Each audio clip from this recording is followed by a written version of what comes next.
Welcome to my channel. Why is it that some women only recognize a man's true value after he's gone? At first she thought walking away meant freedom, a chance to feel in control. But as time passes, what she really feels is the weight of what she gave up. Because while she expected you to fall apart, you were busy becoming stronger physically, mentally, and emotionally. In this video, we'll break down how to turn her choice into her regret and why her growth, discipline, and presence are the very things that make her wish she never walked away. So, if you're ready to shift the balance and step fully into your strength, hit that like button and subscribe. It helps spread this message to more men who need it. Now let's dive in. The clean break, no smoke, no drama. Number 1, the clean break. No smoke, no drama. Most guys argue, cry, or send paragraphs when she pulls away. Don't end it with composure.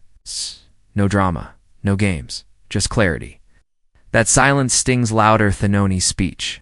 The truth is, when you react with chaos, begging, pleading, or trying to prove your worth, you only feed her ego and confirm her decision.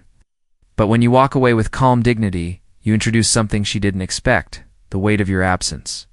Think of it like this. If a fire burns out quietly, the sudden stillness is more haunting than the noise of crackling flames. That's the impression you leave. When you refuse to play into drama, picture a Monwo receives the dreaded breakup text.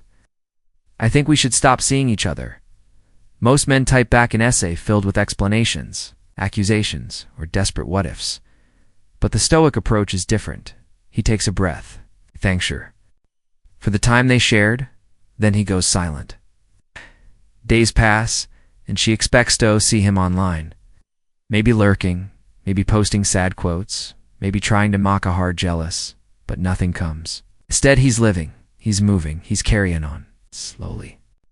That silence begins to gnaw at her.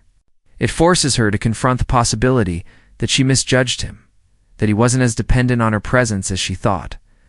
This is what Epictetus meant when he taught about the dichotomy of control. Focus only on what is yours to command. Cannot control her emotions, her choices, or her need for space. But you can control your reaction. And when you choose silence over chaos, clarity over confusion, you demonstrate real power. You show that her peace of mind is not for sale. You don't need her approval to validate your worth. What happens then? Her emanation does the work for you. The human mind hates empty spaces. It fills them with questions. Why didn't he fight? For me, does he care at all? Has he already moved on? And here's the paradox. By not trying to make her regret it, you actually plant the seed off regret. That's the clean break. No smoke, no drama, just a quiet strength. It lingers in her memory long after you've walked away. And if you're honest with yourself, you'll see. This isn't just about making her miss you. It's about reclaiming your dignity. It's about standing as the kind of man who knows his value with, or without her. That's the energy she'll never forget, and the reason she'll eventually wish she'll never walked away. Upgrade season pain into power. Number 2, upgrade season. Pain into power. Heartbreak can destroy a man or forge him. Hit the gym.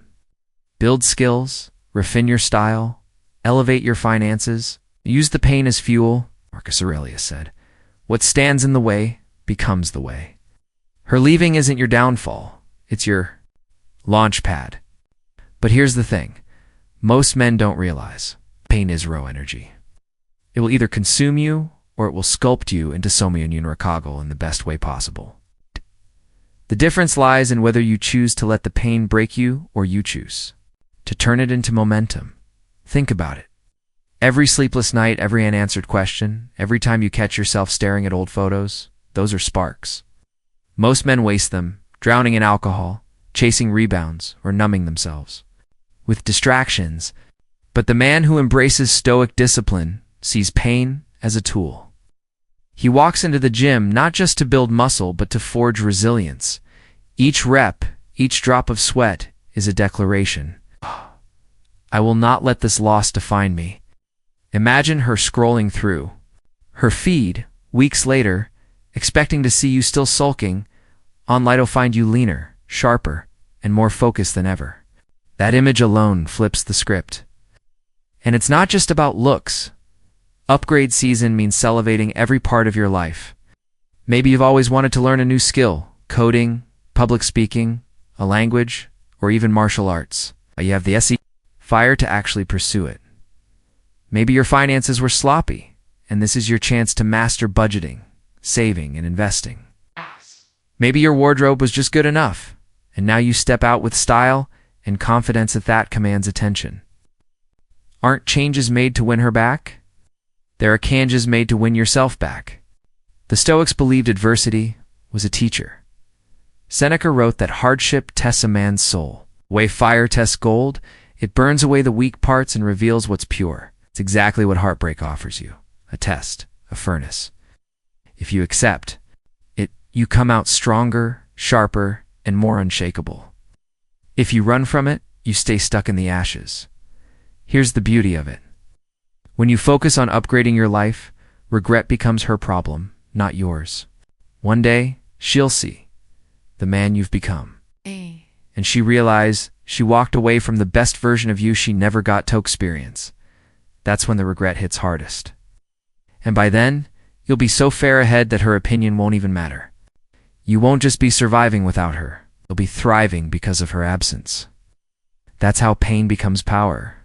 Now, before we move forward, I'll want you to pause for a moment and ask yourself, are you letting heartbreak consume you, or are you using it as fuel to rise higher? Your answer to that question could change everything. Andy'd love to hear your thoughts. Drop a comment below and share your perspective. Or if you want to keep it simple, just type "pain is my power" to let me know you're walking this path with me. And while you're here, don't forget to like this video. It helps spread the message to more men who need it. Now let's move to the next step. Quiet proof. Loud results. Number 3. Quiet proof. Loud results. Don't talk about how well you're doing, show. It posts the wins. Live the lifestyle. Carry yourself differently. Seneca taught that deeds matter more than words. When she sees the life you built, the results speak louder than explanations ever could. And let's be real, words are cheap. Anyone can say they're doing fine after a breakup. But it's the man who lets his actions speak for him that truly changes the narrative. Imagine scrolling through Simeon's feed. You barely notice the person who's complaining or dropping hints. But when you see someone glowing with progress, traveling, leveling up, and moving with a new kind of confidence that catches your attention, that's the power of silent proof. Here's an example. She expects you to mope around, maybe throw a few pity posts, or eventually to throw subtle shade. Instead, months later, she sees you stand inkler, laughing with friends, exploring new places, and maybe even showing small but meaningful wins. A new project, a healthier body, a sharper style. None of it is forced. You're not screaming, "Look at me now." You're simply living better. That quiet, effortless shift is far more powerful than any speech. It's not just that you've moved on, it's that you've elevated. The Stoics understood this deeply. Seneca often reminded his students that virtue isn't proven in promises but in practice. Don't declare who you are, live it. Don't announce your strength, embody it. The same applies here. Instead of telling her you're fine, let her witness it in your posture, your choices, and the way you move through the world. Your life becomes the message, and she can't ignore it because the contrast between who you were and who you've become is undeniable. And let's not pretend it will sting her. Not because you're trying to rub it in, but because she realized she's no longer part of the story. She'll remember the man shooked away from, but she'll see the man you've become, and those two won't be the same. That gap, that growth creates sharpest kind of regret. She left thinking she knew your limits, only to find out you had no ceiling. So, stop wasting energy trying to prove anything with words. Proof isn't in arguments or explanations. It's in the way you transform and live. When your results are loud, you don't need to say a thing. The silence becomes the message, and it will echo far louder than any attempt to convince her. That's how you make her wish she never walked away. Warm boundaries, firm spine. Number 4. Warm boundaries, firm spine. High-value man is kind but immovable. If she comes back with games or disrespect, you hold your line. Stoic. Practices justice, treating others fairly, and temperance, knowing how not to overextend himself. She senses it instantly. You're generous, patient, and understanding, but you do not bend where it counts. And this is one of the hardest lessons for many men to learn. Because when emotions are involved, the temptation to compromise your standards just to keep her around is strong. But there's the truth. If you sacrifice your core values to please her, you don't win her respect, you lose it. Let's imagine a scenario. She pulls away, ghosts you for weeks, then suddenly reappears with a casual, "Hey, stranger." Old you might have jumped at the chance, replying right away, eager to let her back in without addressing the disrespect. But man who has grown, who has set warm boundaries with a firm spine, handles it differently. You respond calmly without bitterness. But you also don't roll out red carpet. Maybe you say, "Hey, good to hear from you. I've been focused in a lot lately." No anger, no coldness, but also no open door for the same behavior. Balance. Warmth without weakness makes her stop and think. The Stoics believed real strength was measured by self-mastery. Marcus Aurelius reminded himself daily thought he couldn't control the behavior of others, only his own choices. That applies directly here. Can't control whether she plays games, tests your patience, or disrespects your time. But can control whether you allow it into your world. Boundaries aren't about punishment, they're about clarity. I value you, but I value myself too. If you want access to me, it has to be on respectful terms. And paradoxically, this is what makes him more attractive. Because women test men not out of cruelty, but to feel whether his foundation is real. If you fold, she senses insecurity. If you rage, she sees immaturity. But if you stand calmly with kindness in your voice and firmness in your stance, she sees stability. She sees a man who isn't afraid to lose her because he refuses to lose himself. That's the kind of presence that lingers in her mind long after the conversation ends. So remember, warm boundaries aren't about shutting people out. They're about letting the right ones in on the right terms. Combine compassion with a spine of steel, she'll realize she can't play the same games with you anymore. And that realization that you've grown into someone she can't shake becomes the very thing that makes her wish she never walked away. And that's the question I want to leave you with before we move on. When was the last time you held your line, even when it was tempting to bend, just to keep someone close? Reflect on it, because those moments reveal whether you're living by your values or someone else's. Drop your thoughts in the comments. Share a story if you've been there, or simply type "boundaries are a strength" to let me know you're walking this path with me. Now let's move into the next lesson. Number 5. Make time expensive. Make time expensive. Attention is currency. Don't spend it recklessly. Limit your responses. Interactions rare, but meaningful. Epictetus warned against scattering your energy, reminding us that our time and attention are the most precious resources we have. And here's the truth. Most men give it away to isolate, thinking constant availability proves love or loyalty. But what it really does is strip their presence of value. When something is everywhere, it feels common. When it's rare, it feels priceless. Guard your time like treasure, and she'll realize how costly it was to lose access to it. Supply and demand. If you're always there, replying instantly, clearing your schedule at the drop of a hat, showing up whenever she calls, you're flooding the market with attention. And what happens when supply is endless? Demand collapses. But when you pull back, when your responses are deliberate instead of desperate, she feels the difference. A reply from you suddenly means something. An evening you spend together becomes a privilege, not a guarantee. And that scarcity naturally creates value without having to force it. Picture this. She messages you late at night after weeks of silence. Old you would have dropped everything, typing back immediately, maybe even rearranging your plans just to see her. But the man who has learned scarcity done right handles it differently. He doesn't ignore her, nor does he rush. He takes his time, responds when it fits his life, and if he agrees to meet, it's on his terms. not because he's playing games, but because he respects his own schedule. That difference between being available out of desperation and being available out of choice shifts the entire power dynamic. The Stoics would call this temperance, knowing where and how to invest your energy. Marcus Aurelius often wrote about how every day was a chance to direct his focus toward what really mattered, and how foolish it was to waste time on things beneath him. But lie here. When you give your time away carelessly, you're signaling that your life has no mission, no higher calling. But when you guard it, when you use it wisely, you radiate purpose. And purpose is magnetic. Eventually, she noticed. She'll remember the days when she had unrestricted access to your attention and compare it to now, where your presence feels scarce, intentional, and valuable. That contrast alone can spark regret, because it forces her to realize you once had something she can no longer take for granted. And by then, you won't just be harder to reach, you'll also be harder to forget. That's how you expense it the right way. Number 6.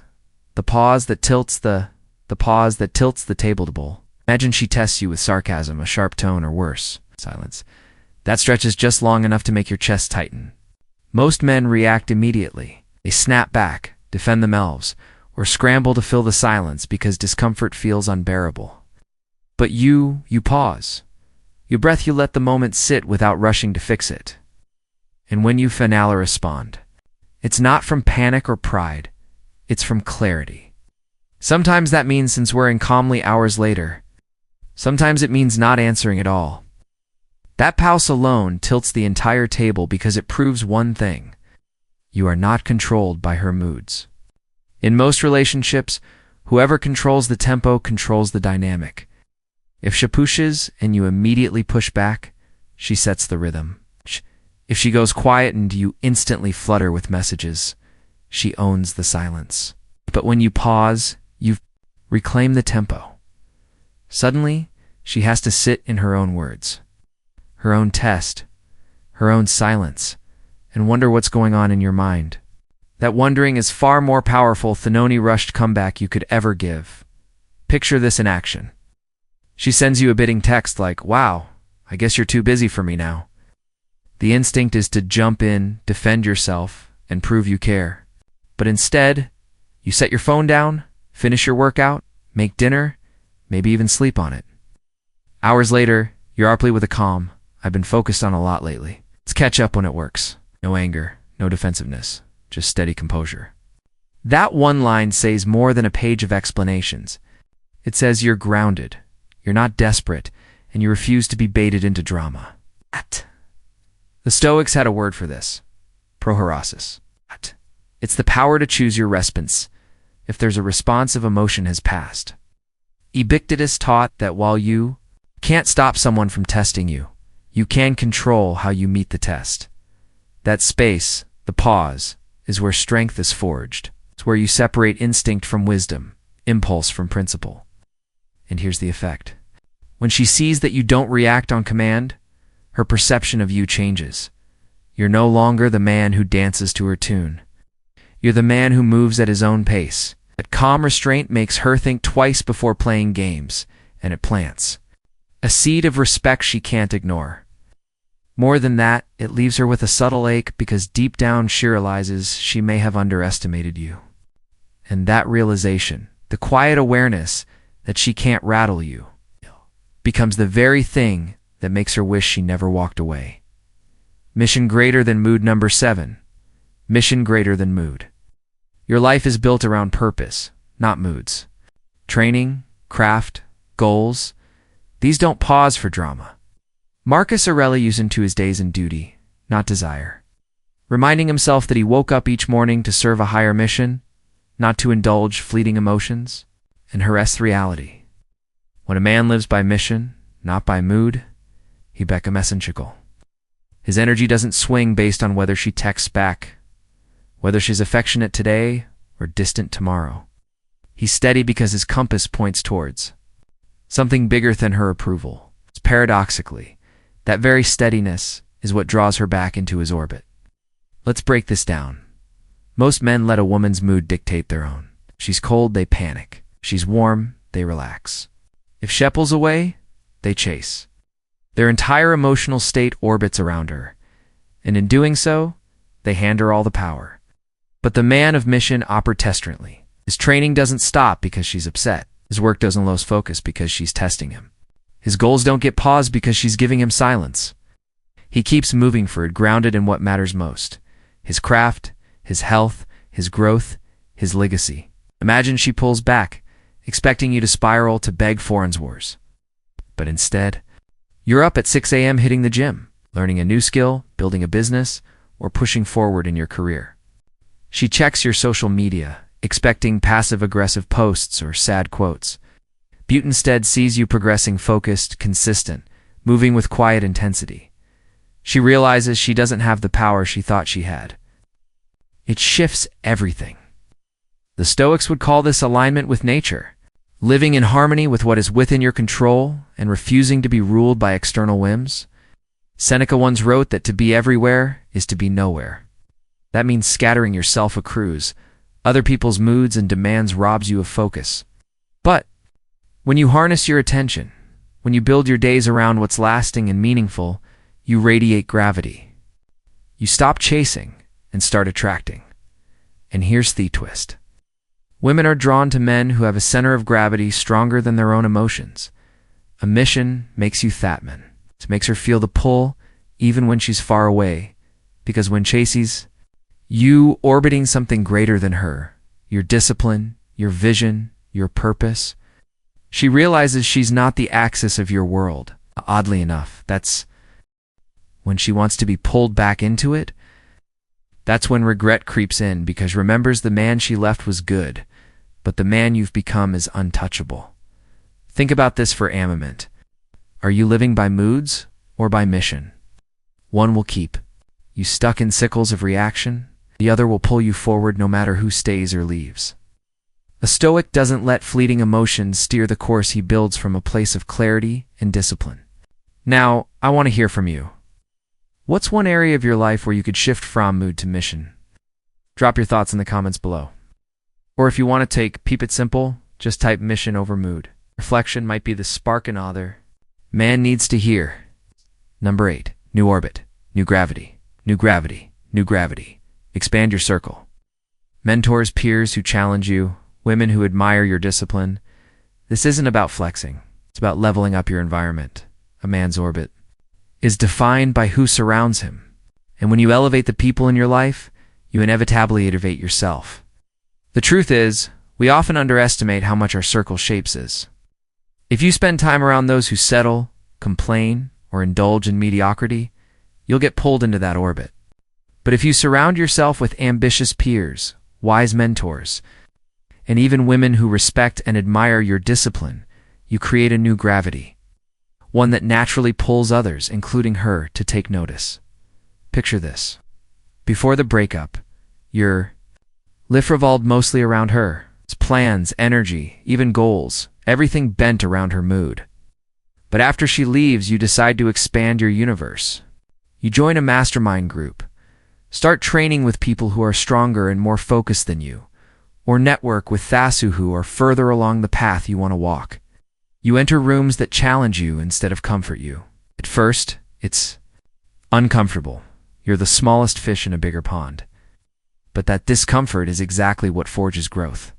The Stoics called this voluntary discomfort, the practice of stepping into challenges to harden the spirit and sharpen the mind.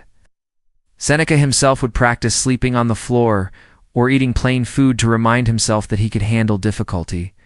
For you, it might look like stretching your social, physical, or professional boundaries until you adapt and grow. Now imagine her perspective. She looks back, expecting the same man she once knew, the one who revolved around her world. But instead, she sees you with a new circle, a new energy. Your photos, your conversations, your presence, it all feels different. You're not trying to prove anything. Yet your new gravity speaks louder than words. She noticed. Other people value your time, that women respect your discipline, that mentors invest in you, and that peers treat you as someone worth sharpening themselves against. Suddenly, you're no longer the man she left. You're part of a much larger orbit that she doesn't belong to anymore. That distance burns. And here's the deeper layer. This shift isn't about showing her anything at all. It's about building a life so rich and full that her absence doesn't create a void. It creates space for better energy to flow in. That's what makes you magnetic. The man who embraces discomfort sharpens himself and surrounds himself with excellence, builds a presence that can be felt from afar. And when she feels that pull, the new orbit you've created stirs regret because deep down, she realized he underestimated how far your gravity could reach once you stepped out of hers. Release to rise. Number 9. Release to rise. Bitterness keeps you chained. Release her, forgive silently, and keep building. At first, that might sound impossible. After all, when someone you loved walks away, the sting of rejection lingers. Most men hold on to that bitterness, like a badge replaying old arguments in their heads, clinging to what-ifs or waiting for the perfect chance to prove she was wrong. But here's the irony. The more you hold on to anger, the more you keep her close. Not physically, but mentally. She still owns your energy, still occupies your thoughts, still dictates how you move. True freedom begins when you release her. In words, not in dramatic speeches, but insolent forgiveness. That's when you rise. The Stoics had a powerful practice echoed the view from above. Marcus Aurelius often wrote about zooming out, imagining himself looking at the earth from a bird's eye view, then further run till even Rome itself was a dot against the vastness of the cosmos. In that perspective, personal drama shrinks. The fights, the heartbreak, the games, aloft it becomes small when compared to the larger purpose of life. Apply that. Here, when you zoom out, you realize that her leaving isn't the end of your story. It's a paragraph in a much greater book, and that book is still being written by you. Picture a man who, after his breakup, spends months scrolling through her posts, obsessing over who she's with, and plotting ways to make her regret it. He's trapped, living in reaction to her instead of action for himself. Now picture another man. He acknowledges the hurt, sits with it, then releases it. Not by announcing it, not by pretending it didn't matter, but by forgiving her in silence and choosing to move forward. He invests that energy into building, creating, and growing. He steps into the game, into his craft, into his mission. Slowly, his life becomes fuller, his presence calmer, and his peace undeniable. That's release. That's rising. And here's where the shift happens. When she senses you've truly let go, not pretending, not playing games, but you've actually moved on, it unsettles her because she expected you to stay chained to the past. She expected her absence to haunt you. Instead, she finds that you're lighter, freer, and building something greater without her. And that weight, the weight of realizing she no longer anchors your thoughts, is what presses on her heart. It's when the regret sets in. Release is not weakness, it's power. Forgiveness isn't for her, it's for you. It clears the path. Walk lighter, faster, further, and by the time she feels the weight of her choice, you'll already be too high to be pulled back down. That's the beauty of letting go. You don't just move on, you rise. And now pause and ask yourself, are you holding on to anything that's still chaining you? Maybe it's an old argument. Maybe it's the silent wish that she'll see you winning and come crawling back. Whatever it is, recognize that as long as it lingers, it's not hero keeps you stuck. It's you. True release is an inside job. And it's that quiet decision to let go that sets you free. So, take a moment to reflect. Can you finally drop today? Let me know in the comments below. Your reflections might be the spark another man needs. Number 10. If she returns, lead. Don't if she returns. Lead, don't lean. If she circles back, don't fall into old patterns. This is where most men stumble. They get caught up in the rush of her return. Blinded by the relief that she finally came back, they lean in too quickly, trying to recreate what was lost. And in doing so, they hand her Thepor all over again. But a high-value man doesn't lean helds. If she comes back, you slow things down. You set the pace. You raise his standards. You don't let nostalgia override the lessons you've learned. Think of it like this. She didn't leave by accident. Something in her, whether pride, immaturity, or uncertainty, made her walk away. And if she returns, it's not proof that everything has changed. It's a test. You need to see if her actions now align with what she says. I for consistency matches her words. For example, if she says, "I miss you and I want to try again," you don't immediately throw open the door. Instead, you observe. Is she putting in effort? Is she respecting your boundaries this time? Is she showing up with the same consistency she expects from you? This is where Stoicism gives you an edge. The practice offri meditatio malorum, the premeditation of misfortune, teaches us to prepare for all possible outcomes. A Stoic man knows she may stay, but she may also leave again. Either way, he remains unshaken because his foundation is no longer built on her presence. If she stays, she must rise to meet his standards. If she leaves again, he continues forward on his mission, unchanged and undisturbed.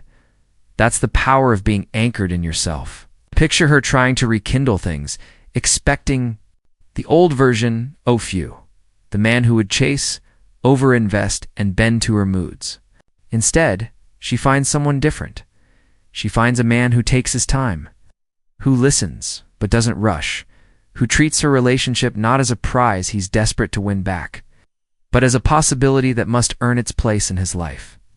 That composure alone unsettles her because it makes her realize she's not dealing with the same man she once left behind.